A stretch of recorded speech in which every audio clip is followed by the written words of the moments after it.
The Faith at Work movement is on a cusp, destined for great things. God uses people from all kinds of walks of life and all kinds of professions to advance His kingdom. Work is a crucible that God uses to refine us. Everybody's work matters to God. The only thing that really brings lasting change is the gospel of Jesus Christ applied to every area of life. Leadership is people who can take other people's pain and turn it into passion. Are you overwhelmed by Jesus Christ? What's up, family?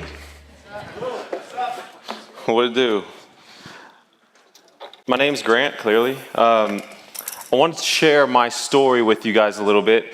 One thing I want to say right off the bat is you guys really mess me up a lot. I know I'm a millennial. I'm got to represent all this generation, which is getting a pretty good rap in social media. And everywhere I go, people are just ranting and raving about how great millennials are. All right, here's a little bit about my story and how y'all mess me up. So I am Mexican. These are my cousins. And I'm also African American. Before you question how is that possible, my dad's from South Africa, so I'm technically African American. My dad's from the dirty South Africa, and I'm Mexican. But I ironically grew up, I can't speak any Spanish. I grew up with predominantly with African Americans on a basketball team. And then something happened. I went to church and I got saved. And it was all white people at this church. I started wearing American Eagle. I started wearing Hollister. I started wearing tighter jeans with holes in them. I started going to the Second Christian Trinity. You guys all worshiped there probably in the last week, if not to this morning. For the first time, I went to Chipotle. Never been there before. Me and these guys didn't go to Chipotle together. I finally went to Starbucks. We definitely didn't hit up Starbucks together. And I then went to the other part of the Trinity, Chipotle, Starbucks. Chick-fil-A, yeah, that was it, Chick-fil-A. How many of you guys have worshiped there today? Go, raise hands. Who's been to one of the three? In the last week, who's been to one of the three? Last month, who's been to one of the three? Don't tell me it ain't the Trinity here in the South. So, the other thing, that was the biggest, March 8, 2006, so about 10 years ago, I got saved and God just wrecked me. But the second thing that happened is I met you guys. And that's what I mean is I got discipled by that guy right there. 2 weeks after becoming a Christian, this guy calls me on the phone. He's just like, man, can I take you under my wing? I want to pour into you. And here's why it matters is I meet a lot of young adults that love God, but they never got discipled.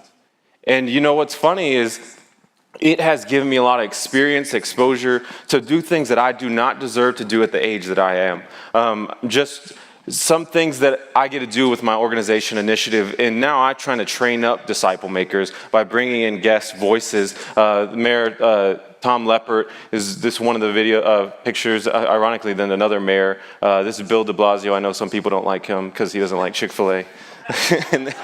The connection. And then even this is yesterday, getting to speak. I just flew in from New York, the Demos, and then that other guy. My point is this, is like, y'all messed me up because I started getting to have conversations and see as a reference point, what do you guys care about? And most young adults, they don't get that. They get to grow up in a Lord of the Flies environment because they just surround themselves with young people. They go to school with young people. They go to church with young people. It's not helpful. Lord of the Flies, like, I think Piggy gets killed. I haven't read it in a while, but there's a lot of 7 out of 10 young adults are leaving the church. Now, here's how this is important to you guys in the faith and work conversation. Because what I want to do is I want us to disrupt division. I personally believe that we are in one of the most divided times. It doesn't take a rocket scientist to see that. Turn on the news. But think about it. I just think that if you were in the enemy's shoes and you're looking at the church and you hear Jesus, who's always come through, he's always proven his word is infallible, and Jesus says, the gates of hell cannot prevail against my church. If I was the enemy, I was like, okay, I can't defeat the church. So what will I try to do if I can't defeat it? I'll try to divide it. And the enemy has divided us by race, denomination, by occupation. He's divided us by generation. He's divided us by all these different things.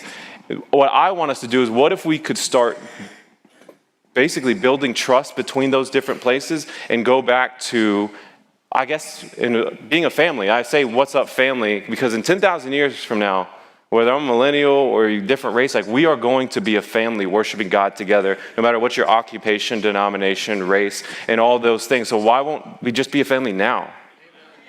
Why would we wait for that? So here's something I want to encourage y'all. I know millennials, like I said, they're really awesome and everyone loves them. I got the drawing desk. I wish there was a millennial desk, but there's not. There's just a kid's desk, so I'm going to do the doodle desk right here. So first thing, how can we disrupt occupational division? I think that's the role that you guys could really play into. Here is something from Ephesians 4:11 that I want to show you guys. Anyone seen this before? APES, raise your hand if you have. It's apostles, prophets, evangelists, shepherds, and teachers. Ephesians 4:11 said that God has given us apostles, prophets, evangelists, shepherds, and teachers to build up the body and equip the saints for the work of the ministry. You guys are familiar with the verse, right? Well, here's what I've noticed. Most pastors and staff, church staff, tend to be these guys right here, shepherds and teachers. We usually pick our church based on really, really great teachers. I haven't met the guy that says, oh, I go to this church and my teacher's terrible, but man, I love the place. Like, we pick it based off, especially here in Dallas, great communicators. If not that, then it's like, maybe he's not the greatest communicator, but he is an incredible shepherd. In fact, I would say our seminaries predominantly train up shepherds and teachers. This is nothing new to you guys. This is the whole conversation. Here's why this is also important, is these guys tend to think, I think, at least from what I've noticed, event and Sunday morning. You guys, as I started to ask myself, okay, God, who are the apostles, prophets, and evangelists? By the way, if you have a problem with the word apostle, man, take it up with God, because I didn't put it in the Bible. He did. I'm not saying a capital A. I'm not saying we're walking with Jesus. I'm just saying that's a word in the Bible. And with that, I noticed that the apostles, prophets, and evangelists, you tend to be like, who are the leaders that apostle I usually saw as like business leaders. They're like Paul. They see problems and they're always problem solving. They want entrepreneurial networking. I think Paul is the biggest networker. He's always name dropping. He's like, pray for Phyllis, pray for we all. I'm like, no one knows who these people are. Like, that's what networkers do, is name people you don't know. Don't you know? No, I don't know. That's what networkers do. Prophet, this is the guy that everyone wants to kill at the end of the day because he reveals our heart. He says what's real, and it's like, man, that hurts. And we kill those guys a lot of times, at least historically, not today, I guess. And then evangelist, this is the guy that can't wait to get out and say, like, be around the lost. He's constantly sharing stories. And this is the person that wants to go out into the world. These guys, I just tend to be out in the community. By the way, Jesus did 41 miracles in his ministry. You want to guess how many were in the building of the temple? Dos. That's Spanish for two. I know that. 2 of his miracles were in the temple. The rest of the 41 miracles were out in the culture, in the community. You do not become a friend of sinners in a building. You guys know that. You have the privilege to be around lost people, or as my group calls, future family. They're just about to be invited in. Like, I have an expectation. They're future family to me. Why does this matter? I think that millennials are moving over to that APE, or some people would call them ape leaders, and I don't see a lot of people making that connection. Is they are, thank God, tired of just going to an event on Sunday morning. They don't want to go to church as much as they want to be the church. Is that not where you guys having this conversation about? They are having the halftime experience and trying to go from success to significance at 20 years old, and I would even say maybe 16 years old. Business Journal has found that 52% of millennials, not Christian millennials would take a drastic pay cut in order to have a job at work that would make a difference in the world. So they are not motivated by money. By the way, what their motivations are, we have a division of motivations. Young adults are not motivated by provision alone. And I think it's messing up the conversations from parents and business leaders. How do I motivate millennials? How do I incentivize them? Money. I'm not saying millennials hate money. We can buy more skinny jeans. Which I'm wearing skinny jeans, proudly, whatever. They are motivated not as much by provision. They are motivated by, I think, passion and purpose. You guys know these things, but how does this play out? How do I practically apply this? How many of you guys have a millennial as a grandchild or a child? How's it going for you? Pretty good, I guess. I had to have a conversation with my dad where almost a year went by. I was like, Dad, I'm out of college, and every time you call me, I just know the conversation's going to come up where you're going to ask me about my money situation.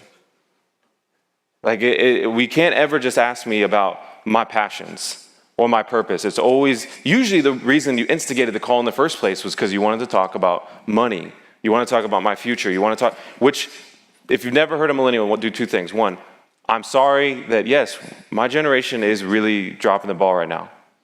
And you guys have given a lot of blood, sweat, and tears to give us the privilege to pursue our passions and our purpose. You guys didn't have the privilege to do that. You had the responsibility of just, I got to do a job that I don't like because I got to put food on the table. And thank you.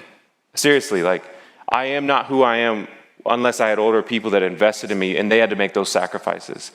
Two, I'm sorry that not every millennial thinks that or knows that or has appreciated that. But they are, whether we like it or not, motivated by their passion and their purpose. And it reminds me of American Dead Poet Society. I just watched it with Robin Williams like a month ago. And I'm watching him as he's teaching these kids, and he's speaking into their passion and their purpose a ton in that movie. And I'm like, this guy's like the favorite millennial teacher in a world that's trying to just train these kids to go to Harvard and go to Princeton and talking just about provision. And the dad that's like, hey kid, you can't go and do theater arts because I worked way too hard to get you this opportunity. And you know what happens? And whether it's happening in your kids or not, I would call it suicide of the soul. Is we're asking them to forget your passion, forget your purpose. It's all about your provision and you making it. And that's important. But it reminds me sometimes of the verse where it says, what does it matter if we gain the whole world and lose our own soul? And you got to ask yourself the hard question with millennials and in business, because these are motivators and they're cheaper than money, which is great. Would you be okay if your kid was fully provided for? They get to 40 years old, 60 years old, fully provided for, 5 times more than you were provided for. Like, you killed it, which means you did good at providing for them. But they never got to pursue their passions and exercise them for the glory of God, and they never got to fulfill their purpose that God had given them. But man, they were provided for. Would you be okay with that? Speak into, and what I say is, what if you could speak into their passions and their purpose and hear that for 30 minutes? I just don't negate anything. And then say, okay, I'm writing these things down. You're passionate about this. You're passionate about accomplishing this. I usually ask, what do you want to accomplish in your life? Or if you don't get to do this in your life, it would make you cringe. That's close to the purpose. What are the things that you can do for hours and most people just can't do that? That's some of your passions. What are the things you get excited about? What could you talk about forever? These are some questions to instigate young adults' passion and purpose, and then say, okay, I've listened to you for an hour about this. I've written it down. You say you want to do these things. You want to accomplish these things. If you want to do this, you're going to have to get this kind of job. You're going to have to make this kind of money, and now we're going to talk about provision. Does that make sense? And now they're like, okay, it's like when Jesus says, count the cost. We're starting with, you got to make all this money, and we're not really hearing young adults right now on their passion and their purpose. And I think that we are fighting the same fight when it comes to the goal, I think, should be right now, how can we get this to be one body? And whenever we're in a place where we need to be shepherded, we shepherd. Because one thing about business leaders is you guys are not sometimes setting the best example for young adults if you're bitter towards the church. You're not setting a great example if you're not affirming, getting involved, and even being patient and persevering with the church. Because I know that I used to have a problem with shepherds and teachers, which were predominantly the staff. And then I realized Ephesians 4:1, the beginning of that chapter said, walk in a manner worthy of the calling in which you have been called. They are doing that. And we're walking in a manner worthy of the calling in which we've been called. We have got to find a way that the APE leaders, the business leaders, the nonprofit leaders will stop being bitter, even if they have warranted bitterness, and say, I'm going to appreciate and pursue the local church. Because 7 out of 10 young adults that are leaving the church, no one's talking about the 7 out of 10 young adults that are joining social entrepreneurships, businesses, starting their own thing, nonprofits, causes, putting ice buckets on their head, whatever it may be, they will do that in a quick second. They're joining that. And if the people that are setting the culture are saying, hey, and you don't have to really care about the church, we're just going to go do our own thing. No. In the end of the day, it's going to hurt this next generation, the Z generation, because whatever you count and whatever you celebrate, that creates the culture of who you really are. Last thing, guys, I want to challenge y'all with 30 seconds left. Some of you guys, I think, are pretty bored. Non-Christians say that we're very bored. I would say that there's a lot of bored again Christianity going around in Xers and boomers, and it's not compelling to young adults.